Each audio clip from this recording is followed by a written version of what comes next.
Bonjour Patricia. Bonjour Anne. Bonjour à tous. Bonjour à tous. Bon Patricia, aujourd'hui on va parler d'un sujet qui m'a intéressée à préparer sur l'hypnose. Mhm. On a appelé ça les pratiques d'hypnose parce qu'on va parler de plusieurs pratiques et notamment on va plutôt s'axer sur l'hypnose dite thérapeutique et on va parler aussi pas mal de l'hypnose dite régressive. Ok. Alors, par rapport à ce type d'hypnose-là, quand on nous dit que c'est sans danger et que le sujet reste sous contrôle, c'est souvent ça qui est mis en avant pour dire que c'est sans danger, c'est-à-dire que la personne est entre guillemets consciente quand même pendant la séance puisqu'elle interagit avec le praticien. Tu peux être en hypnose et interagir et ne pas être totalement dans la matière pour autant. Et à un moment donné, il faut le ramener complètement. Bien sûr. Oui, puisque l'hypnotiseur, le praticien, il crée un état modifié de conscience. Donc il a bien une action sur le patient, quoi. Et ça, c'est vrai que moi, ça m'a toujours interpellée, quoi. Me dire quelle garantie on a, quoi. Parce qu'en fait, on nous dit bien que l'hypnothérapeute induit un état de conscience modifié et après cette induction-là, il utilise des suggestions hypnotiques pour implémenter de nouveaux schémas comportementaux. Mais là, tu fais une reprogrammation, tu ne résous pas le problème. Mais oui. Et c'est ça que je reproche un petit peu. Mais en même temps, sur un chemin particulier, comme ça a été le cas pour mon amie que j'ai citée tout à l'heure, et ben à ce moment-là, c'était ce qui était adéquat pour elle. Il faut pas non plus le rejeter parce qu'à un moment donné, on peut dire il y a des risques ou machin chose. Si à un moment donné, on sent que ce praticien nous convient, c'est que c'est en fin de compte sur notre chemin d'aller vers ce praticien-là. On a une expérience à y vivre, etc. On a des choses à comprendre. Elle a compris plein de choses par rapport à ça après coup parce que derrière, elle a eu retravaillé dessus.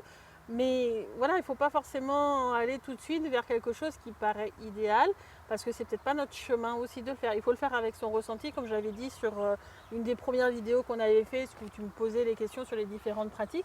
C'est pas parce que moi aujourd'hui ça me conviendrait pas, que j'ai une certaine vision des choses ou autre, que ça ne va pas correspondre à d'autres personnes. Après, moi, si tu me demandes quels sont les risques ou autres, forcément, je vais dire que pour moi, quelqu'un qui n'a pas une sensibilité énergétique et n'est pas capable de capter s'il a complètement ramené la personne dans la matière, même si en fin de compte l'état modifié de conscience est faible, il faut quand même la ramener dans la matière. Parce que la personne, si elle va voir un praticien, c'est que de base, forcément, elle n'est pas forcément pleinement équilibrée, pas pleinement en harmonie, elle manque peut-être d'ancrage ou autre chose. Et du coup, ça va accentuer tout ça. Donc c'est important quand on va sur un domaine qui est quand même un petit peu énergétique, il faut le dire. Parce qu'on va aller sur des états qui ne sont pas directement dans la matière. Et il faut savoir le gérer correctement. Alors, puisqu'on parle des risques, on va continuer alors, et puis on verra, on parlera d'hypnose régressive après. Donc il y a le risque effectivement que le praticien sache pas ou ne ramène pas très bien la personne dans la matière, mais il y a aussi le fait que, oui, on en a parlé un petit peu, de l'influence du thérapeute, quoi, et de savoir quelles sont ses intentions aussi derrière. Est-ce qu'il faut qu'il soit vraiment très clair dans ce qu'il va faire? Alors, souvent de ce que je capte là, parce qu'encore une fois je ne connais pas tous les praticiens, etc., dans la pratique ericksonienne que tu disais tout à l'heure, ça reste des personnes qui n'ont pas forcément une très grande sensibilité à l'énergétique. Je regarde dans la globalité. Et le problème, c'est que du coup, ils n'ont pas non plus conscience de ce que font leur être dans le subtil. Et moi, comme je l'ai dit, je mets en description la vidéo sur les parties d'être. Dans notre être, on a plein de petits bonhommes qui sont sur d'autres plans, qui font les circuits énergétiques et autre chose. Et donc, du coup, il va y avoir des équipes qui sont là pour notamment la pratique d'hypnose, de son métier, et qui vont gérer ses capacités, sa voix ou autre, qui vont permettre l'induction ou autre chose. Et si le praticien ne sait pas comment fonctionne son aide dans le subtil, son aide dans le subtil peut générer des contrats, peut générer plein de choses, mettre des portails dans l'aide parce qu'il va avoir accès à l'être du patient, il peut foutre plein de systèmes pas terribles, sans être lui-même énergéticien. Toute personne, pour moi en tous les cas, est multidimensionnel, a des parties d'être et donc du coup avoir un impact et faire des choses dans le subtil. Il peut ne pas en avoir conscience dans la matière, mais pour moi il va le faire quand même. On n'est pas obligé d'être dans l'énergétique pour faire ce genre de choses. Et souvent, même d'ailleurs, moi de ce que j'ai remarqué, c'est souvent ceux qui ne croient pas trop en l'énergétique ou autre qui font souvent le plus de merde. Okay. C'est mon expérience.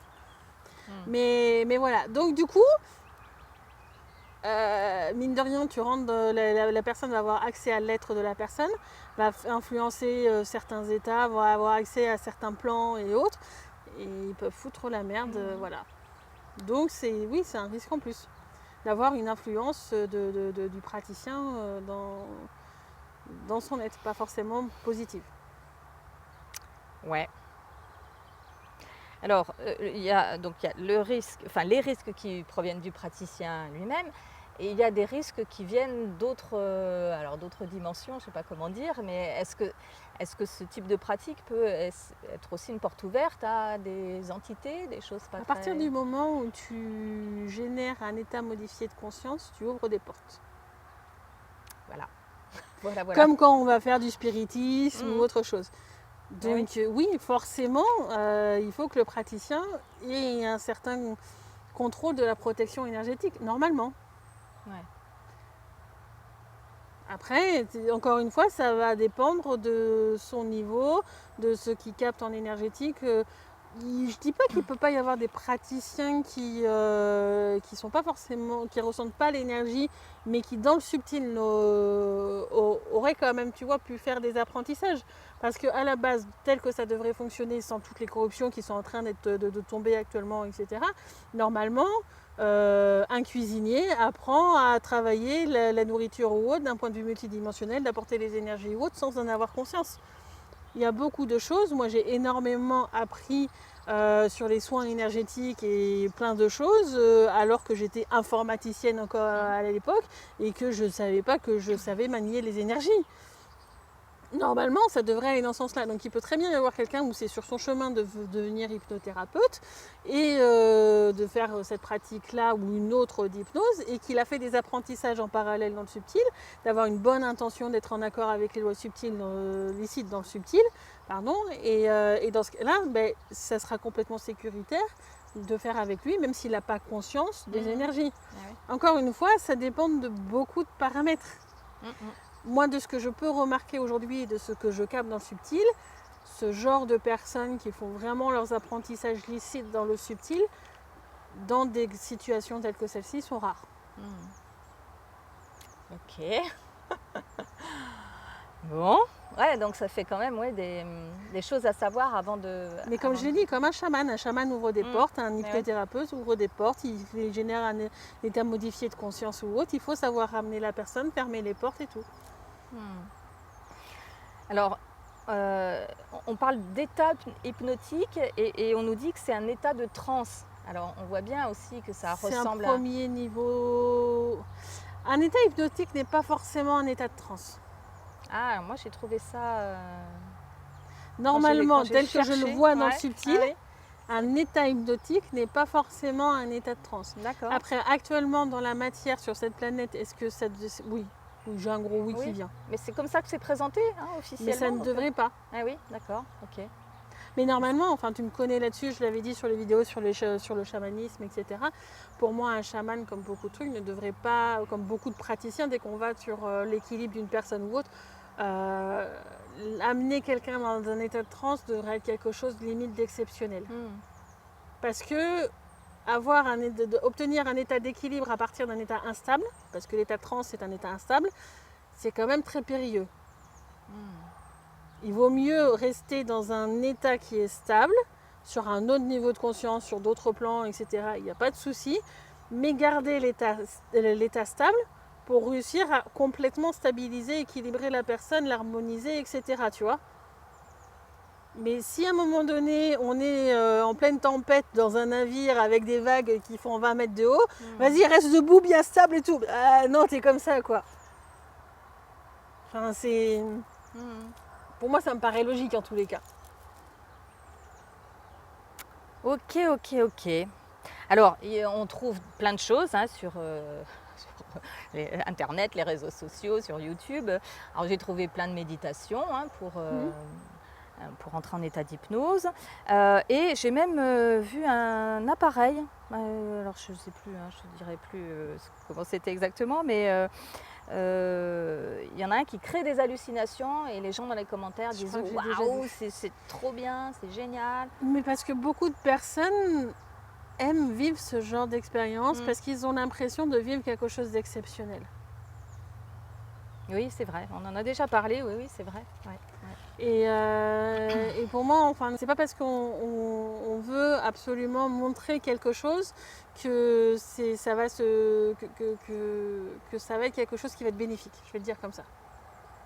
Oui, on va montrer qu'il existe des choses sur d'autres plans. Oui, on va montrer qu'il existe d'autres réalités. Mais est-ce que c'est bénéfique pour soi? Pas forcément. Ouais. On en revient toujours à la question du discernement et d'être à l'écoute de soi, quoi. Ok. Bon, alors, et si on parlait d'hypnose régressive maintenant? Oui. Alors, j'ai trouvé plein de noms, donc hypnose régressive, hypnose spirituelle, ou encore hypnose de régression quantique, ou même hypnose de restructuration énergétique et quantique. On a ça quand même. Bon, alors chacun son petit mot. Ouais, alors j'avoue que je n'ai pas approfondi suffisamment chacune pour voir s'il y avait de grosses différences. On va s'en tenir à l'hypnose régressive qui est quand même la plus connue. Donc cette hypnose-là se base, en fait, se réfère au travail de Dolores Cannon, qui est quand même assez connue et qui est quand même, je pense, reconnue comme la pionnière dans ce domaine. L'idée, le principe de cette technique-là, c'est de régresser dans des vies antérieures pour aller voir les blocages, pour aller voir ce qui s'est passé et ce qui peut continuer à influencer notre vie actuelle et donc essayer de déjouer tout ça. Alors, de moi, ce que j'ai compris de l'hypnose régressive, c'est que vraiment le but est d'aller voir d'autres incarnations et d'aller voir des plans assez éloignés dans l'univers ou des trucs comme ça. Je ne sais pas si toi, tu as à peu près cette définition-là. Moi, c'est un peu la définition que j'avais. Si je me trompe, je suis désolée, ce n'est pas ma spécialité, l'hypnose. Je ne dis pas que c'est mauvais, encore une fois, ça dépend des praticiens. Moi, j'ai vu certains qui faisaient des enquêtes, du coup, dans ces états d'hypnose un peu particuliers et qui, dans leur pratique clientèle, vont dans ce côté-là, avec soit ce qu'ils appellent, je crois, un opérateur qui, du coup, c'est pas le patient qui va aller directement sur d'autres plans, mais une personne tierce qui est induite en état d'hypnose et qui va aller dans l'aide de la personne et qui va aller capter les informations et tout. Ce qui, du coup, engendre un risque supplémentaire pour moi. Voilà, donc tout à fait, ça faisait partie des questions, oui. Du coup, moi j'en ai entendu certains par rapport à des enquêtes ou des morceaux de soins qu'ils faisaient, qu'ils mettaient sur YouTube. Parce que je sentais de le regarder pour pouvoir porter en justice les éléments qui étaient apportés en justice licite dans le subtil. Problème, c'est que pour moi, il y a certains plans, certains trucs qu'ils nomment, qui ne sont pas licites, qui ne devraient pas être. Donc du coup, c'est un peu comme des surcouches. Je sais pas, c'est comme quand tu as ton téléphone, par exemple, il est sur Android. Mais en fait, tu achètes un téléphone d'une certaine marque et en fait, si tu n'as pas directement Android, tu as une surcouche Android qui te permet d'avoir certains logiciels ou autres, mais pas d'aller directement, en fin de compte, dans l'élément premier. Je sais pas, par exemple, dans un Android classique, tu vas pouvoir aller regarder, programmer l'heure, l'horloge ou des trucs comme ça, tout le temps. Et avec une surcouche Android, au moment du démarrage, tu peux programmer l'heure, après tu ne peux plus y toucher. Enfin, je ne sais pas si dans les surcouches, il y a souvent des trucs comme ça où tu y accèdes à un moment donné et après tu ne peux plus y toucher. Ou alors c'est des programmations d'usine et après tu ne peux plus te toucher à ces paramètres-là. Et bien en fait là c'est un peu la même chose. Sur ces plans-là, ils vont faire une surcouche d'un plan licite, de quelque chose qui existe, un ou plusieurs plans. Et à partir de là, le problème c'est que tu n'as pas accès directement, ça fait un voile sur la problématique d'origine, un peu comme quand le sac est jeté au fond du lac. Et du coup, le truc peut paraître résolu, ne l'est pas réellement, et c'est problématique. Un autre cas aussi un peu problématique, c'est que dans les enquêtes que je peux voir ou autres, de ce que moi je perçois, ils ont des systèmes soi-disant pour vérifier la vérité, etc. Et moi de ce que je perçois, en fait, c'est des hallucinations. qu'on leur remet. Ah. Et du coup, vu qu'ils font l'enquête en même temps ou autre, ceux qui donnent les hallucinations, ils vont donner la même hallucination aux différentes personnes qui sont en enquête. Alors les personnes vont dire « Ah ouais, mais on est 3 à capter la même chose, c'est forcément juste. » Vous pouvez avoir eu les 3 la même hallucination. Et là, ça pose problème. Ouais. Cela termine la deuxième partie sur l'interview sur l'hypnose. Nous vous disons à très bientôt pour la troisième partie. Merci beaucoup. Merci à toi. Et puis n'hésitez pas à nous faire vos retours d'expérience ou poser vos questions sur ce thème. À bientôt. Au revoir. Au revoir.